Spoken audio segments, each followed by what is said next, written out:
G'day folks, Ashley here from Ground Speed Gaming, and in this video I actually want to do a comparison of a maximum rate of climb at 74 knots, which is what it is for this aircraft. So I've got 74 knots in the flight level change preset and heading mode. We haven't activated it yet, but once we get to airborne we'll activate it. And I want to compare it to, I've got it set here for at maximum takeoff weight. Well, 1 pound short of 1 pound short of the maximum takeoff weight, which I actually think that's the max ramp weight, but that's okay, we'll go with that. And we'll climb out at 74 knots and see not only what attitude we get, I'm guessing it's going to be 10 degrees or something, but what rate of climb we get, and then compare it to when the aircraft is really, really light and see if there's any difference. All right. So configuration is 0 flaps. 0 flaps, we'll rotate at 55, because that's the rotate speed there, rotate 55, climb out 74 at the best rate of climb. Keep my feet on the brakes. And everything's got to be the same. So we're going to full throttle, feet on the brakes. RPM's up. And let's just increase that visibility a bit, there we go. So as soon as I get airborne, I'll hit the autopilot, which is obviously something you don't do in real life, but in this case we will, just for an experiment. Brakes release, here we go. Last part is trying to keep this thing straight. The rudders are a little sensitive for my liking in this simulator. Runway is clear, airspeed is alive.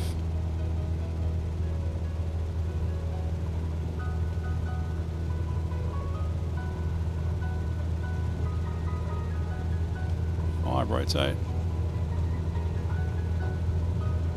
Okay, rotate. Bit of a lag there, that's okay. Let's quickly put the autopilot on and see if it follows that.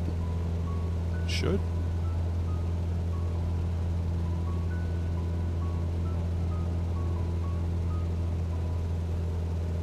Okay, it's trying to maintain 74 knots. Just keep my feet straight to reduce the drag a little bit. Go. Alright, so we've got about probably 11 or 12 degrees nose up, 700 feet a minute. Not too bad, that's pretty good. And we'll just see how long it takes to get up to 6,000 feet. Of course, we just got airborne at about 0.6. Of course, I could have started the timer, but I didn't. That's alright. We'll see how long it takes to get to 6,000 feet. Already by 2,100 feet. You see the rate of climb starting to drop off a little bit, and the nose attitude is a little bit lower, as you'd expect the further we climb. And passing 3,000 feet, our rate of climb is a bit lower now. Well, it's sort of alternating a little bit. However, we are maintaining the 74 knots, but the nose continues to drop a bit lower and lower, showing just short of 10 degrees nose up. And obviously we expect it to continue to lower the nose to maintain 74 knots the further we climb.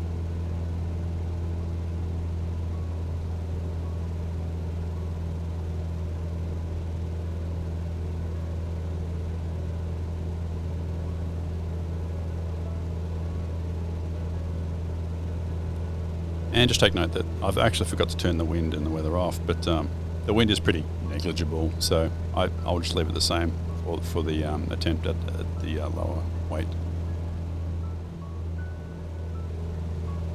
And passing 4,000 feet, still showing pretty positive rate of climb. It's quite good. This is performing better than I expected, so it'll be interesting to compare it to the extra light aircraft instead.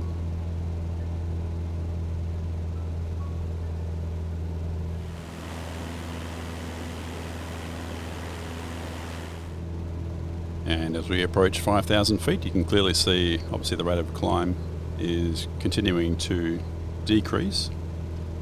Our nose is continuing to lower to maintain that 74 knots with the same throttle setting. The throttle is fully forward.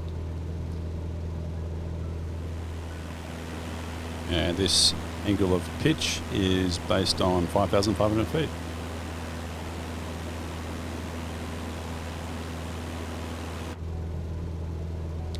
Clearly you can see we're approaching 6,000 feet, our intended altitude, and our rate of climb is 500 feet, or alternating between 500 and 550 feet a minute at 74 knots, with clearly a much lower nose attitude compared to when we first took off.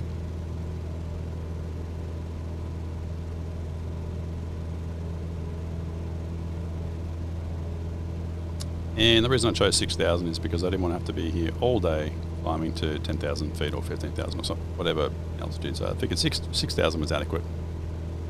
Because most times you don't take these things more than 6,000 or 7,000 feet higher than the terrain, or above mean sea level, I should say. Here we go, lowering the nose. You see the speed will start to accelerate. Lower the nose. I can reduce the pedal a little bit.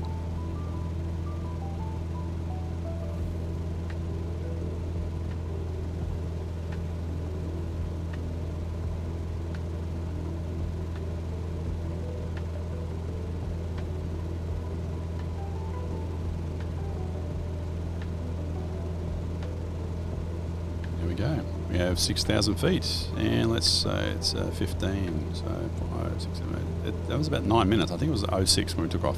I'll put a title explaining the actual time difference. Since I forgot to put the time on at the beginning. Okay. Just wait till it fully accelerate. And I'll pull it back to 23. That's kind of a typical cruising RPM setting.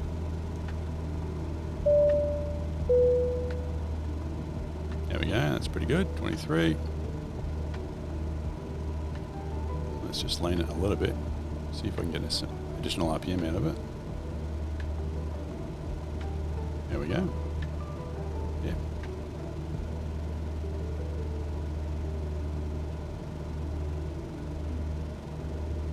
There we go. That's a little bit leaned.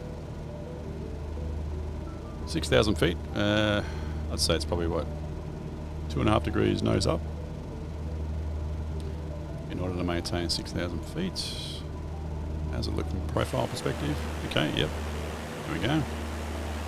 Slight nose up, as you can see, compared to the horizon.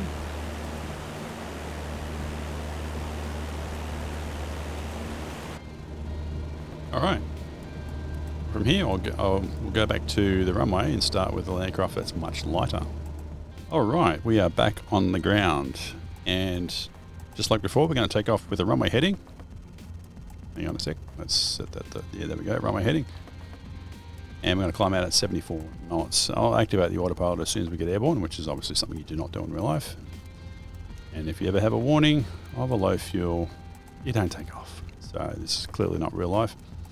The brakes are off. My feet are on the brakes, and we have 0 flaps, just like the previous takeoff. Just go full throttle. Feet on the brakes, and go. Okay. So we're accelerating. We're going to climb to 6,000 feet using the flight level change of our best rate, 74 knots. Let's see if there's any difference.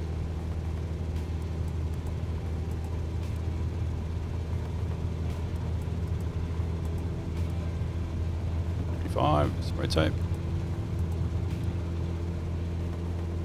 And switch the autopilot on. See how we go.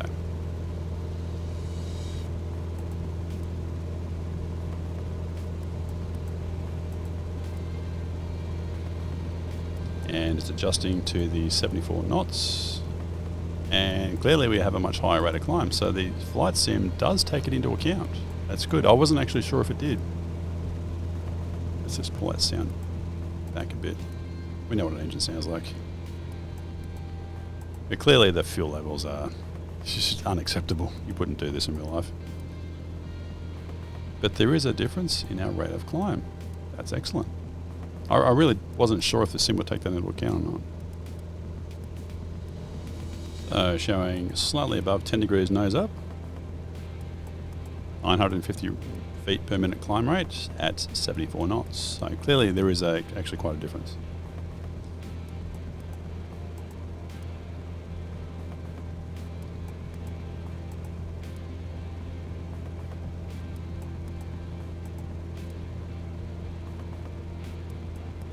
This is good. This is good. 3,000 feet, just under 1,000 feet a minute. 10 degrees nose up, 74 knots. Best rate. I'm loving it. This is good. Fuel situations not very good.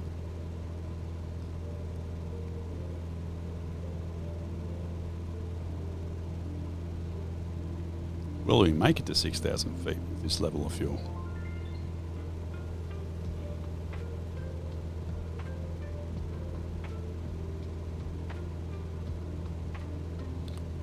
Also, when you have nose attitudes like this, all the fuel swishes around in the tanks, and if you have a nose up like this, the fuel, because it's so low, might move back far enough in the tank where it gets drained from the tank to go towards the engine. It might actually leave that part of the tank where it is drained into the engine. So, risk with the fuel so low, the engine actually cutting out because the fuel's going to continue or stop flowing to the engine if you have too steep an attitude, maybe.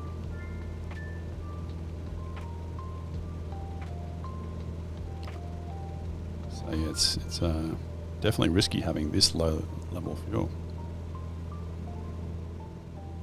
And as we're approaching 5,000 feet, you can clearly see, as we would expect, the rate of climb is decreasing as we maintain the same 74 knots and the nose continues to lower.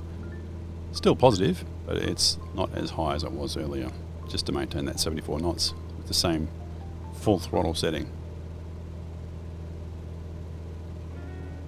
And in case you're wondering why I haven't leaned in the climb, is actually I made a video recently I leaned in a climb, and actually in real life I don't do that. I don't lean until the aircraft's configured in a cruise configuration. And the reason being is you've got a high pitch attitude, a low airspeed, and a high RPM setting. So the engine's actually pretty hot.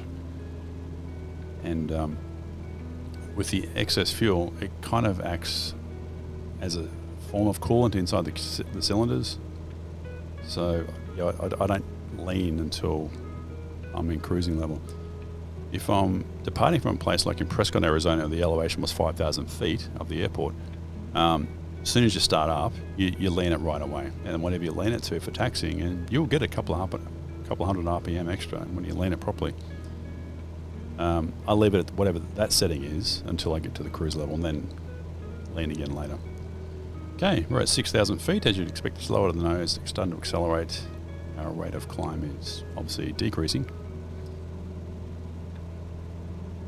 Now just allow it to accelerate, and I'll pull the throttle back to 2,300 RPM, which is kind of a typical cruising setting in a lot of engines.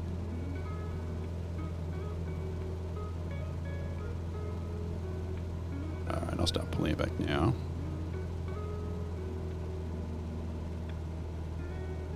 But yeah, I wasn't sure if the sim was going to take the different weights of the aircraft into account to change the climb performance, but it actually does. So I was quite impressed by that, which is pretty cool. It's 2,300 RPM, slightly less. Let's just lean it a little bit, see if the RPM picks up a little bit. It should.